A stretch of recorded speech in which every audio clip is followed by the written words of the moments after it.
Good evening and welcome back. We hope you had a wonderful weekend. We're so glad that you could start off your week with us. It is the 15th day of June. Feels much more like maybe July, same time in August even. We've got more of the same. More heat, more humidity, and we'll talk more a bit about it tomorrow as it won't be a factor or player in our weather game until later on in the week, but a lot of tropical conditions that may make their way into our forecast and area. But your forecast will have some more detail about the days ahead in just a few moments and be updated as we start off our week. A whole lot of news to cover tonight, as I brought to you as it was breaking last Friday, as much detail as I could about the appeals court decision, which was revealed on Friday morning, this morning or earlier this afternoon to be more precise. I did speak with counsel representing Dr. Charles Harden to find out a little bit more and give us a little more clarity about the situation. We'll shed some light on that for you in just a few moments. A couple of auto accidents over the course of the weekend and a couple of different reports surrounding the Mountain Parkway. Also, and a job well done again by some representatives of our state highway garage, and much more ground to cover this Monday, once again the 15th day of June. And that means that today is Monday the 15th, this Friday will be the 19th, and this Friday the 19th day of June is the day set aside for the annual Magoffin County Relay for Life. 6 p.m. to 12 p.m. this coming Friday at North Magoffin Elementary. They do have a backup plan pending some bad weather that we may have to talk about a little later on in the week, and that will be to move inside the gymnasium. But the luminary ceremony, as always, right around 10 o'clock. They hope that you will come and celebrate their survivors and, of course, honor loved ones who have been lost to cancer. A lot of live entertainment, a lot of food, a lot of fun. The annual event, once again, set aside for this Friday, 6 p.m. at North Magoffin Elementary here in Magoffin County. Something else you'll want to mark down, make note of, and tune in to see tomorrow. It's just amazing. We've seen her here. I guess the last time that I spoke about Marlena Van Hoos on the program was when she did a performance singing the national anthem as Rand Paul was having his candidacy ceremony, if you will, in Louisville, I believe it was. Well, tomorrow night she's going to be opening, as have some other big names. What do Rascal Flatts, she says, and Usher and Marlena all have in common? They've all performed the national anthem for the NBA Finals for Cleveland as of tomorrow night. Game 6 tomorrow night. Game 5 is tonight. Game 6 tomorrow night, and she indeed will be opening the evening. How awesome is that? That's going to be the highlight of the game for a whole lot of us. With that said, summertime means swimming. Swimming does not always mean fun. Just a couple of things in brief.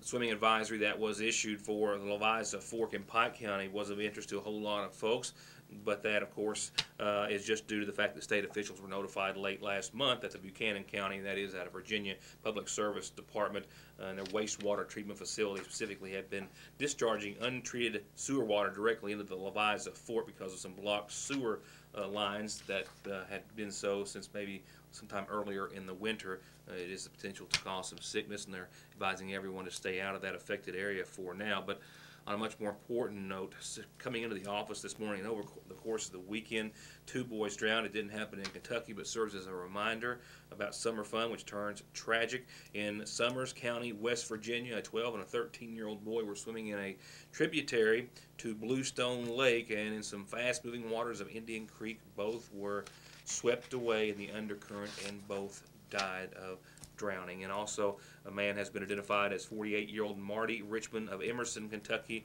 who reportedly died at the Carter Caves State Park over the course of the weekend at Carter County Lake. He was reportedly swimming with friends yesterday evening and went under the water. His body was recovered by emergency personnel some 2 hours later. The water can indeed be deadly. And of course, that is on also, it's unrelated to local headlines, but also on the same note, those 2 young people vacationing in Oak Island, North Carolina, shark attacks within 90 minutes of each other and near the same area. Just really, really hard to believe. Back to local news and information. The Mountain Parkway expansion project has hit a major milestone, and also a reminder about traffic delays that will start in the morning. And it's only part of our road or travel related news. We've got some auto accidents and other things to cover that all begin right after these messages. To get high-speed internet on their state-of-the-art fiber optic network for all of your home and business solutions, or to watch TV without a contract on over 200 digital channels with superb quality, or stay connected with family and friends with 24/7 telephone service you can always depend on, contact Foothills Broadband today. Or just click on their link to the right to find out how they're working to provide the latest in communications at affordable prices with exceptional service at Foothills Broadband. The Kentucky Transportation Cabinet says that about 1/5 or 20% of all widening improvements in the Mountain Parkway between Campton and Sayersville will be under construction this summer, making significant progress for the Mountain Parkway expansion, an entire project which will be more than probably $800 million in total and last some 8 to 10 years. A third construction project starting soon just west of Sayersville will bring a total of 6 miles of the current Mountain Parkway to the construction phase. Next spring, work will extend to the Mountain Parkway region of Restaurant Row here in Sayersville and eventually farther east on towards Prestonsburg. The entire Mountain Parkway expansion is expected to be completed in about 8 to 10 years. The early estimate or original estimate of $750 million could very well be lengthened between now and then. But already, a trip going east or west, say maybe once a week, reveals a change, a significant change in the landscape each and every time. Now, another change starts tomorrow, and it will also translate into some delays. Anyone traveling the Mountain Parkway starting tomorrow will experience some delays this week as they start to take down an existing overpass here in Magoffin County. Work on the Gifford Road overpass about 5 miles west of Sayersville will start in the morning and last about 3 days, and they'll have some brief disruptions in traffic as the work is performed and done. The span on the southern side of the bridge will come down first, then they'll turn their attention to the northern span on Wednesday, and then the 4 bridge beams over the parkway will be taken out one at a time. That should start Thursday morning if everything goes as scheduled and be completed by about midday. And as a result, contractors will have to halt traffic for about 20 minutes at a time as they tear down the existing structure, which will make way for a realigned bridge that will serve as a new interchange at Gifford Road. During the stoppages, construction workers will monitor traffic, they say, and work to allow safety vehicles to pass through the area as quickly as possible. So for the next 3 days, some delays, 20 minutes at a time, they say, is the maximum. But with all of these projects ongoing and construction slated to take years, it is something that you should allow for yourself, that being some extra travel time, traveling the Mountain Parkway indefinitely. I've got a change in the lineup, so to speak, for tonight's programming. We'll switch on over to tonight's community calendar with headlines to return back in just a few moments. A couple of reminders: the countywide cleanup in Magoffin County for District 1. If you vote in Gary Rooster Reisner's district, it's all week long. You can call the judge's office at 349-2313 if you have any questions, and they are taking tires and flood debris. And I've just been told the Sayersville cleanup week is set for this week for them to pick up your large and regular garbage collection picked up by city employees for those items that you can't set out on a normal basis. They'll pick them up alongside the curb as well. If you have any questions or needs, call City Hall at 349-2409. So the city cleanup week is all this week, and District 1 in Magoffin County is all this week. And swimming lessons started today for 2 to 4-year-olds in the Ramey Park, so I just need to remind you right now that for those 5 and up, it will be June the 29th through July the 10th. And if you want to take lessons, call Shelby Howard or Tasha Hall at the Ramey Park Pool, 349-5102. That's swimming lessons. Once again, they started for the little ones today, but for 5 and up, they'll start on the 29th. Call the Ramey Park Pool, 349-5102. The Harold Whitaker Middle School has a site-based council meeting set for tomorrow with the purpose of accepting nominations and electing parent members to the council for the upcoming school year. All interested parents are encouraged to attend. That's tomorrow, 3 o'clock in the school's library, I do believe. Yeah, school's library, just as I said. Got that one right for a change. One last reminder about Gear Up and Go and Be the Light. Vacation Bible School started tonight, but it's the rest of the week at Hope in the Cross Community Church on Parkway Drive, 6 to 8:30 nightly. And that's the last of Monday's announcements, which gives me time to remind you, if you've got a birthday, anniversary, or an organizational announcement like you just heard, something for your church, mind you, or whatever, Mail it, phone it, fax it, email it, Facebook it, drop it off here at the studio. And remember, you can always catch programming the following day in case you missed it or want to see it again on yournewstoday.com. Turning to funeral service announcements this Monday, services were held earlier today for Edgar Gamble Jr., E.J. Gamble, 22, of Burton Fork Road, who passed away on the 6th, the son of Edgar and Patricia Adams Gamble, who survive. He's also survived by his sister Janelle Gamble and his fiancée, Eliza Kennard. Services were held once again earlier today here in Magoffin County, while burial followed thereafter at the Adams Cemetery at Falcon in Magoffin County.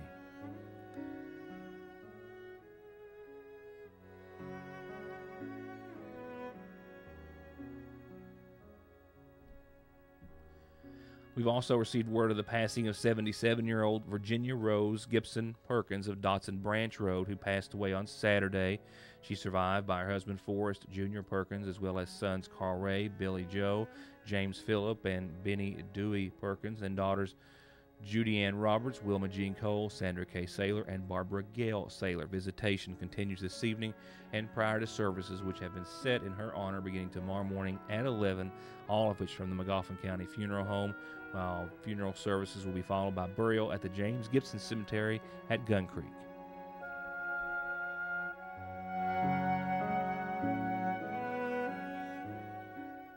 To get high-speed internet on their state-of-the-art fiber optic network for all of your home and business solutions, or to watch TV without a contract on over 200 digital channels with superb quality, or stay connected with family and friends with 24/7 telephone service you can always depend on, contact Foothills Broadband today. Or just click on their link to the right to find out how they're working to provide the latest in communications at affordable prices with exceptional service at Foothills Broadband. Hey guys, Jason Weffenstedt, sales manager at the all-new Hutch Chrysler Dodge Jeep Ram in Paintsville, Kentucky. Where, as you can tell behind me, we're just weeks away from opening our brand new dealership, and we want to invite everybody down to take a test drive and be entered to win a free vacation package from Hutch Chrysler Dodge Jeep Ram in Paintsville, Kentucky. They're only weeks away from their grand opening, but they're open for business today. So come in and get entered for a vacation package to be given away at the brand new Hutch Chrysler Dodge Jeep Ram in Paintsville. 297-5066. And from our parkway to our state highway garage, I get an annual report about some outstanding performance year-round, but mostly the report has to do with the rodeo they have annually, and it's R-O-A-D-E-O, mind you. And this time, yet again, some familiar names are being mentioned tonight, all from the crew of the Magoffin County State Department of Highways Maintenance Garage. District 10 of the Kentucky Transportation Cabinet tells me the crew from the Magoffin County State Department of Highways Maintenance Garage successfully defended its championship in the annual District 10 Equipment Rodeo on Wednesday, winning for the 6th time in the event's 10-year history. Chuck Ward, an equipment operator from the Magoffin County crew, also successfully defended his individual championship, making it a pretty good day for the team from Sagersville. Individual event winners hailed from Estill and Magoffin counties, with one of last year's individual winners successfully defending his championship. The annual rodeo brings equipment operators from the district's county garages together for a day of friendly competition and fellowship. The event allows equipment operators from the district's crews to show off their skills in operating the equipment they use to maintain our state's highways in the district, and the obstacle courses simulate actual situations that equipment operators may encounter in the performance of their daily duties. Individual event winners include, in the snowplow obstacle course, Chuck Ward of Magoffin County in first place and Josh Howard of Magoffin County in second place. In the tractor with mower, Matt Allen of Magoffin County took second. And in the grader class, Stan Howard of Magoffin County took first. And the individual equipment operating contest winners and runners-up will advance to a statewide competition against participants from the other 11 highway districts across Kentucky. That will be held at the Kentucky Horse Park next month.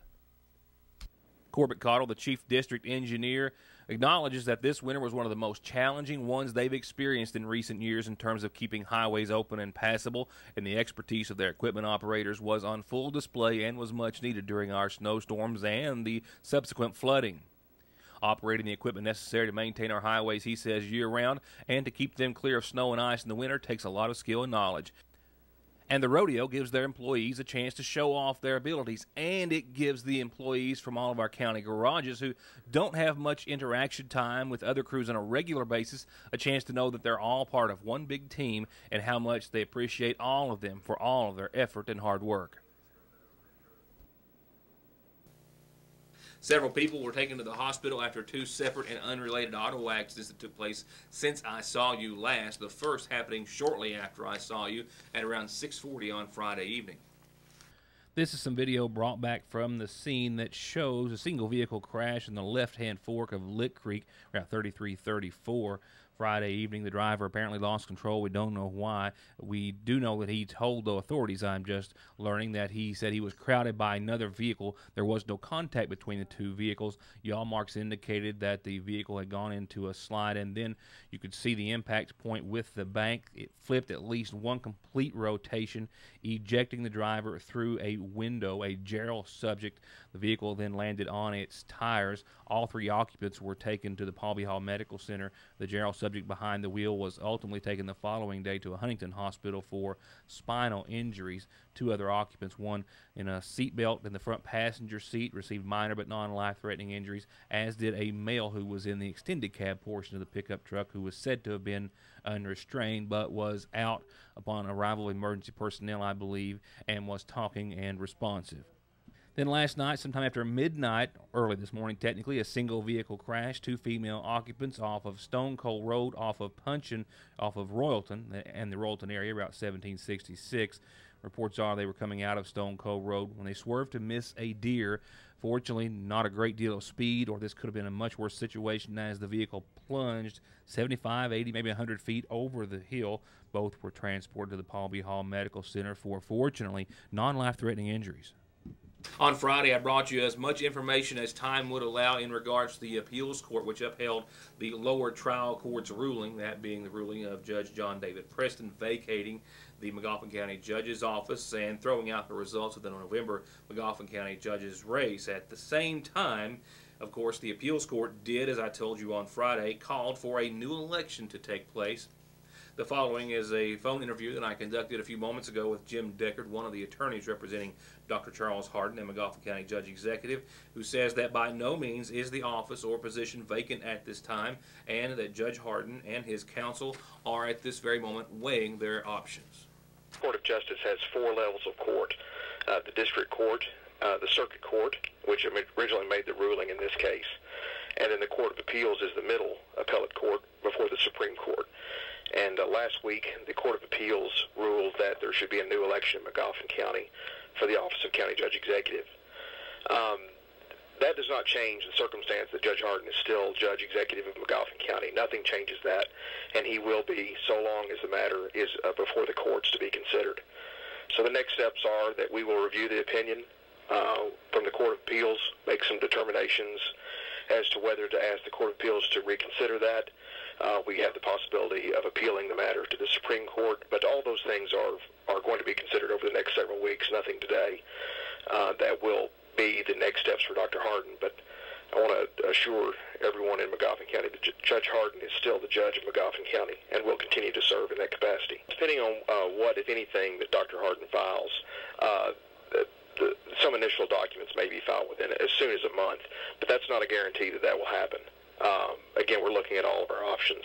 I guess the one thing that we're most pleased with is that the Court of Appeals did not find that Dr. Hardin engaged in any activity whatsoever that affected the integrity of the election. It simply sent the matter back for a new election at the next regular election for the Magoffin County citizens to choose the Judge Executive. Again, that's going to be subject to potential review by the same members of the Court of Appeals, by the Supreme Court, but again, those decisions haven't been made yet. Now, that was obviously, as depicted by the graphic, Jim Deckard on the phone. The attorney speaking in the video is actually Bud Adams, Eldred Adams, who also represents Dr. Charles Hardin. That video, of course, a clip pulled from the appeals court hearing. I can tell you that in addition to that, they do, as Mr. Deckard referred, have options before them. One is a petition before the Kentucky Court of Appeals for a rehearing. They have 20 days to request one. I've learned through Kentucky Court of Appeals that's a refusal rate of about 99% that they will rehear a case.